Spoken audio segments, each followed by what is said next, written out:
Hello and welcome everyone. मैं हूं आपका mentor teacher Prateek Jain. And guys, जब से एनटीए ने नीट 2025 का एक नोटिफिकेशन पोस्ट किया है, तब से एक बड़ा हॉट टॉपिक ऑफ डिस्कशन बना हुआ है, एंड दैट इज अपार ID.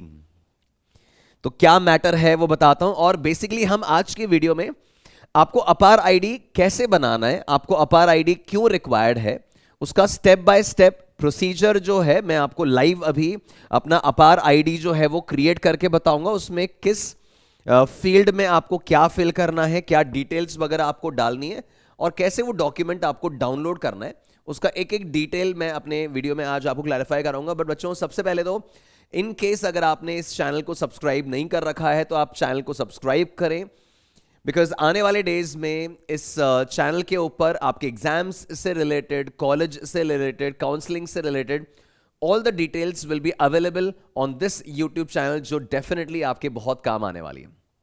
Right. So guys, matter क्या है? मैटर यह है कि नीट 2025 का एक नोटिफिकेशन एनटीए की वेबसाइट पे रिलीज होता है, विच सेज कि स्टूडेंट्स आर एडवाइज्ड कि वो अपनी आधार डिटेल्स जो हैं उनको अपडेट कर लें। पहला पॉइंट तो उन्होंने ये रिलीज किया कि जो भी स्टूडेंट्स नीट 2025 का फॉर्म भरने वाले हैं वो अपनी आधार की डिटेल्स जो हैं वो क्लास 10th की मार्कशीट से कंसिस्टेंट बना लें। तो बच्चों, सबसे पहले तो मैं आपको यही एडवाइस दे रहा हूं, मैंने अपने पिछले वीडियो में भी आपको यही कहा था कि आप अपने क्लास 10th की मार्कशीट में जो डिटेल्स हैं उसी से हूबहू मिलती हुई अपनी आधार की डिटेल्स को अपडेट करें। अगर आपके आधार में नेम का करेक्शन, कोई मिस्टेक है, फादर्स नेम में अगर मिस्टेक है, आपकी डेट ऑफ बर्थ में अगर मिस्टेक है, तो वो इमीडिएटली आप करेक्ट कराएं before the form filling starts. Along with that एक प्रॉपर फंक्शनल मोबाइल नंबर जो है वो आप अपने आधार से लिंक करके रखें। तो वो तो आधार से रिलेटेड वर्किंग है, जो मैंने आपको पिछले वीडियो में भी समझाया था, वो तो आपको करके रखना है। Along with that, NTA says कि सारे students are expected to have their APAAR ID also. Right. तो अब ये एक स्टूडेंट आईडी है, ये एक तरह से एक यूनिफॉर्म स्टूडेंट आईडी है जो अक्रॉस द कंट्री स्टूडेंट्स के लिए, स्टूडेंट्स को एलोकेट किया जाएगा। एक डिजिट है, एक नंबर है जो बच्चों को एलोकेट किया जा रहा है, एक कार्ड है जो बच्चों को एलोकेट किया जा रहा है, और वो आपको अपने नीट एग्जामिनेशन फॉर्म वगैरह से पहले क्रिएट कर लेना है। तो गाइज, अब कैसे इस फॉर्म को, कैसे इस अपार आईडी को क्रिएट किया जाए, मैं आपको क्लियर करता हूं। देखो, दो तरीका है। एक तरीका तो यह है कि आप जिस स्कूल में पढ़ रहे हैं, अगर आप अभी 12th में हैं, राइट, अभी आप 12th में हैं, आप स्कूल जा रहे हैं, तो जिस स्कूल में आप एनरोल्ड हैं आप स्कूल को अप्रोच कर सकते हैं। आप स्कूल में जाके अपना अपार आईडी बनवा सकते हैं। तो वो आपसे कुछ डिटेल्स वगैरह लेंगे, आपका कुछ फॉर्म वगैरह आपसे फिल कराएंगे, और फिर डिजी लॉकर में आपका अपार आईडी जो है वो ऑटोमेटिकली पुश हो जाएगा। राइट। हो सकता है कि आप में से बहुत सारे स्टूडेंट्स ऐसे हैं जिनके स्कूल में अपार आईडी को लेके वर्किंग करा भी लिया हो, ऑलरेडी आपका वर्किंग करा भी लिया होगा, तो इट्स वेल एंड गुड। आपके डिजी लॉकर अकाउंट में आपको आपका अपार आईडी मिल जाएगा, या फिर स्कूल से आपको अपार आईडी मिल जाएगा। अगर आप स्कूल के थ्रू अपना अपार आईडी जनरेट करा रहे हो तब तो वेल एंड गुड, बहुत बढ़िया, वो इजी प्रोसेस है। बट इन केस, जैसे अगर आप ड्रॉप ले रहे हैं, अभी आप स्कूल वगैरह में नहीं हैं, या मान लीजिए आप स्कूल से अपना अपार आईडी जनरेट नहीं करवाना चाह रहे हैं, तो बच्चों बहुत ही सिंपल सा प्रोसीजर है कि आप ऑनलाइन घर बैठे अपना अपार आईडी खुद सेटअप कर सकते हैं, खुद जनरेट कर सकते हैं। कैसे, उसका एक एक स्टेप जो है वो मैं अभी आपको लाइव बता रहा हूं। उस तरीके से अपना अपार आईडी आप जनरेट करें और उसको डाउनलोड करके आप लैमिनेट करा के कार्ड के फॉर्म में बना लें। बट जैसे मैंने कहा, अपार आईडी जनरेट करने से पहले अपना आधार अपडेट करा लो, अपना आधार अपडेट करा लो, अदरवाइज फिर डिस्क्रिपेंसी होती है ना। तो पहले अपना आधार अपडेट कराओ, आधार अपडेट हो जाए उसके बाद आओ डिजी लॉकर पे। राइट। उसके बाद आपको आना है डिजी लॉकर पे। तो ये मैं सबसे पहले तो डिजी लॉकर लॉगिन जो है उस पे जा रहा हूं। ठीक है, ये डिजी लॉकर जो है ये गवर्नमेंट का वेबसाइट है, ये सबको पता है, राइट। तो इस डिजी लॉकर पे गाइज, अगर आपका ऑलरेडी डिजी लॉकर पे अकाउंट बना हुआ है, अगर ऑलरेडी आपका अकाउंट बना हुआ है तब तो वेल एंड गुड, आप क्या करेंगे, साइन इन करेंगे। और अगर आपका डिजी लॉकर पे अकाउंट नहीं बना हुआ है, इस डिजी लॉकर पे अकाउंट नहीं बना हुआ है, तो आप साइन अप करेंगे। तो साइन अप में क्या होता है कि आप अपना फुल नेम, अपना डेट ऑफ बर्थ, अपना जेंडर, मोबाइल नंबर, ये वगैरह ये सब कुछ आप फिट करोगे। सबमिट करोगे। जैसे ही सबमिट करोगे तो वो आपके कुछ आधार की डिटेल्स मांगेंगे। आपका आधार कार्ड तो बना हुआ ही है, तो आधार की डिटेल्स आप उसमें डालें। और फिर जैसे आप आधार की डिटेल्स डाल रहे हैं, आपके पास एक ओटीपी आएगा जो आधार से लिंक्ड आपका मोबाइल नंबर है, उस पर ओटीपी आएगा। वो ओटीपी आप प्लेस करें और आपका डिजी लॉकर का अकाउंट जो है आने वाले स्टेप्स में क्रिएट हो जाएगा, है ना। तो पहले तो ये बिल्कुल बेसिक से स्टेप्स, छोटे मोटे बेसिक से स्टेप्स फॉलो करके अपना डिजी लॉकर का अकाउंट क्रिएट करो, अगर क्रिएटेड नहीं है तो। नाउ इन केस अगर आपका डिजी लॉकर का अकाउंट है ना, नहीं है तो अभी अपन ने बना लिया। अब एक बार वो अकाउंट बना लिया तो उसके बाद क्या करेंगे, उसके बाद साइन इन पे आ जाएंगे। अब बच्चों साइन इन करने के लिए तीन तरीके हैं, या तो अपना मोबाइल नंबर डाल के साइन इन करो, या अपना यूजर नेम जो आपने क्रिएट किया हुआ है अगर तो वो करो, या फिर आधार के थ्रू भी। जैसे आधार के थ्रू करना है तो यहां आधार नंबर डालोगे, आपको एक ओटीपी आएगा और उसके थ्रू आपका ये लॉगिन हो जाएगा। या फिर आप मोबाइल नंबर के थ्रू कर लो। जैसे मैंने अपना मोबाइल नंबर डाला, मान लो मैं अपने ही लॉगिन आईडी पे जाता हूं, अपना खुद का ही अपार आईडी जनरेट करके दिखाता हूं। देखो, तो ये मैंने अपना नंबर डाल दिया, ठीक है। ये रजिस्टर्ड मोबाइल नंबर मैंने डाला, तो ये मुझसे कंफर्म करने को कह रहा है और 6 डिजिट सिक्योरिटी पिन मुझसे यहां पे मांगा गया है। तो जब आप अपना लॉगिन क्रिएट करोगे ना, अगर आप साइन अप कर रहे हो तो वहां पे आपसे वो 6 डिजिट सिक्योरिटी पिन सेट करने को बोलेगा। मतलब एक तरह से पासवर्ड हो गया आपका, कि लॉगिन करते समय आपको वो पासवर्ड डालना होता है। तो वो पासवर्ड मान लीजिए मैं डालता हूं, ये पासवर्ड मैंने डाला, ठीक है। और ये मेरा अकाउंट जो है वो साइन इन हो गया। हो सकता है कि जब आप मोबाइल नंबर डाल के साइन इन करें तो 6 डिजिट सिक्योरिटी पिन के बाद वो आपको एक ओटीपी भी भेजे और वो ओटीपी के थ्रू आपका फिर लॉगिन हो जाए। तो ये आपका पूरा पोर्टल ओपन हो गया। ये पोर्टल ओपन हो गया जहां पे आप अपना जितने भी डॉक्यूमेंट्स हैं, आपका आधार कार्ड, आपका पैन अगर बना हुआ है तो, या जैसे मान लीजिए मेरी गाड़ी का लाइसेंस वगैरह, वो सब यहीं पे आ जाते हैं, ठीक है। आपका कोविड वैक्सीनेशन का सर्टिफिकेट वगैरह सारे डॉक्यूमेंट्स इस जगह हैं। मेरे ख्याल से आपको जानकारी होगी इस बारे में। अब अपार आईडी इसमें कैसे बनेगा उस चीज को अपन देख रहे हैं। तो क्या करेंगे बच्चों, यहां जाएंगे सर्च डॉक्यूमेंट्स। सर्च डॉक्यूमेंट्स में आप डालेंगे अपार, यहां पे आप लिखेंगे APAAR, ठीक है। जैसे ही आप अपार में जा रहे हैं, ये अपार में जा रहे हैं, सर्च करें। जैसे ही आप सर्च करेंगे तो इसके अंदर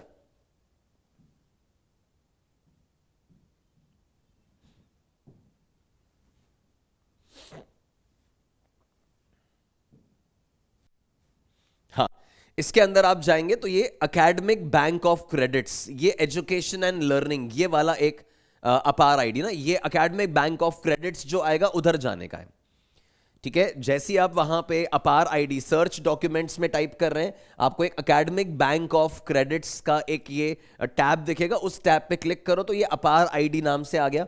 इस पे क्लिक किया। जैसे ही मैंने इस पे क्लिक किया, इसने ना मेरे कुछ बेसिक डिटेल्स हैं बच्चों जो मेरे आधार से पॉपुलेट कर ली, ठीक है। तो मेरा नाम, date of birth, gender, mobile number, ये सब तो आधार से ही मेरे इसने ले लिए। अब इसके बाद कुछ और डिटेल्स आपसे मांगी गई हैं। इस सिचुएशन को, इस पॉइंट को ढंग से सुनना कि और क्या क्या डिटेल्स इसमें मांगी हैं। एक लिखा है यहां पे आइडेंटिटी वैल्यू। इस आइडेंटिटी वैल्यू के नीचे इसमें क्या लिखना है बता रहा हूं। इस आइडेंटिटी वैल्यू के नीचे लिखा है आइडेंटिटी टाइप। जैसे ही इसमें जाओगे आइडेंटिटी टाइप में, तो आपको यहां पे ऑप्शंस दिख रहे हैं as roll number, registration number, enrolment number, new admission और नन।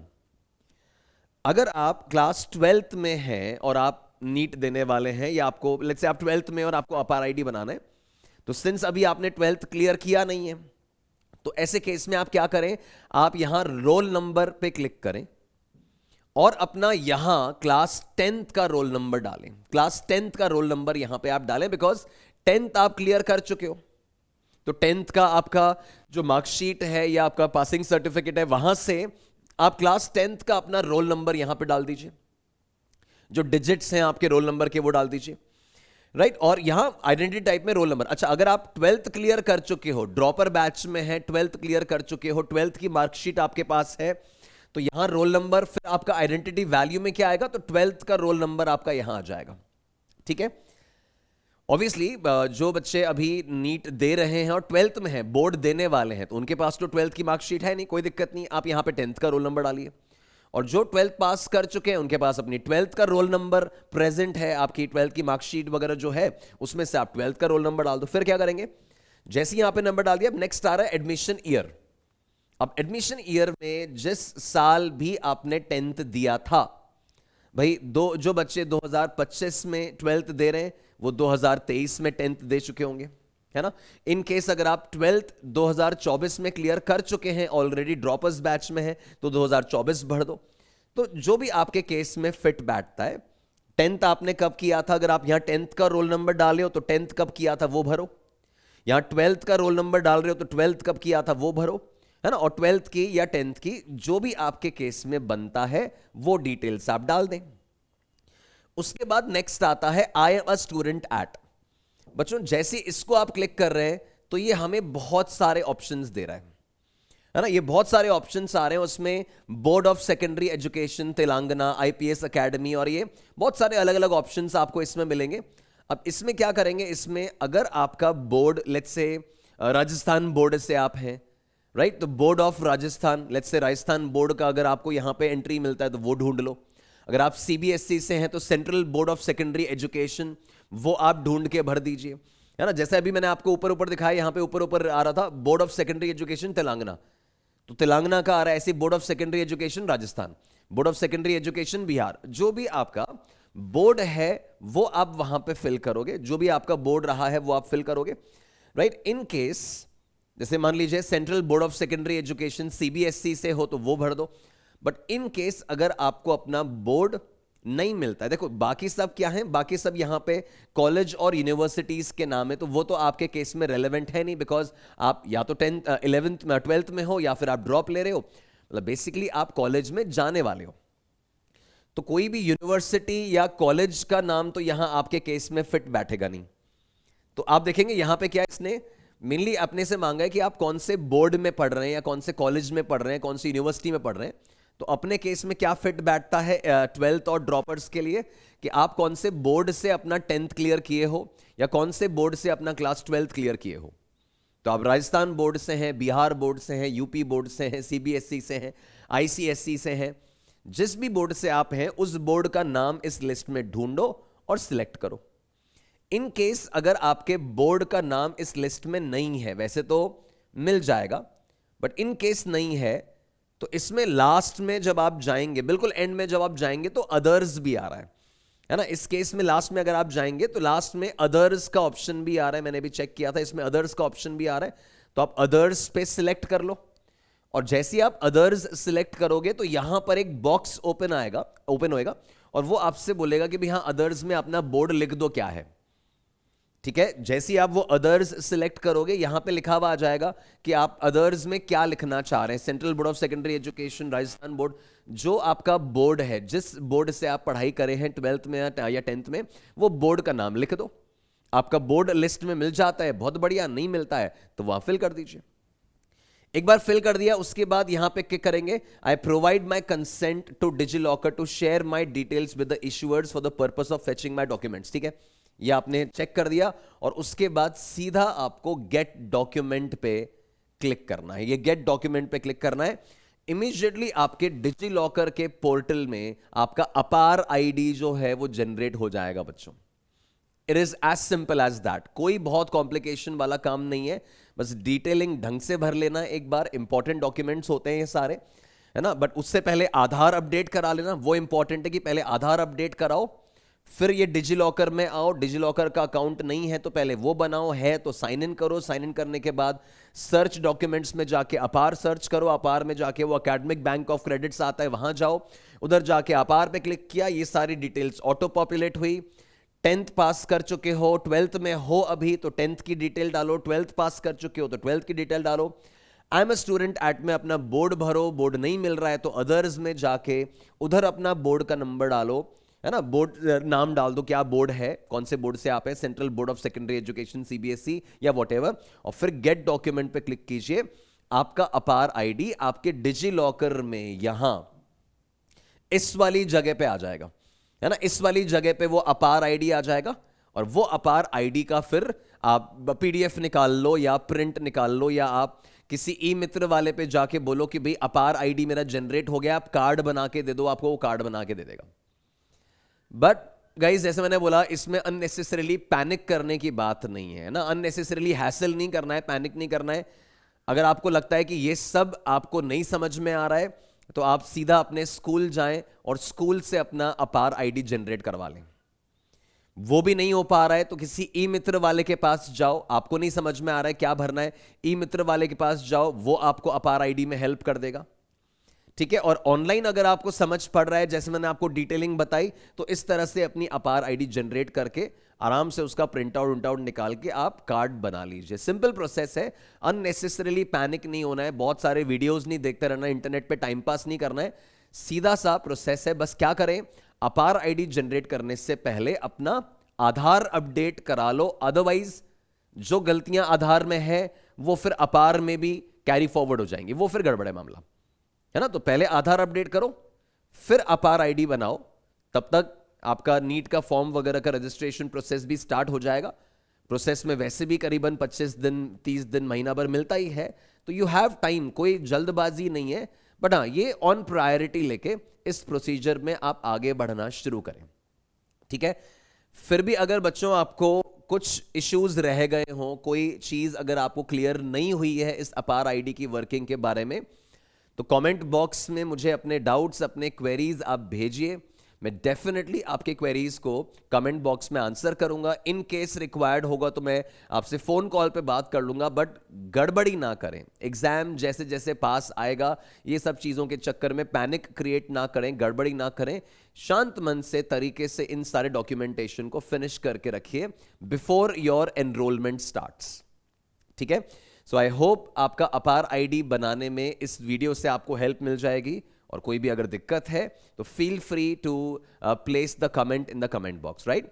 सो बच्चों, बहुत जबरदस्त तरीके से अपनी प्रिपरेशन की तरफ आप बढ़ते रहें, कॉन्फिडेंटली अपनी पढ़ाई में आप आगे बढ़ें। चैनल को सब्सक्राइब नहीं किया है तो डेफिनेटली सब्सक्राइब करें। I wish you all the best, आप डेफिनेटली एग्जाम फोड़ के आएंगे, right. So God bless, thank you.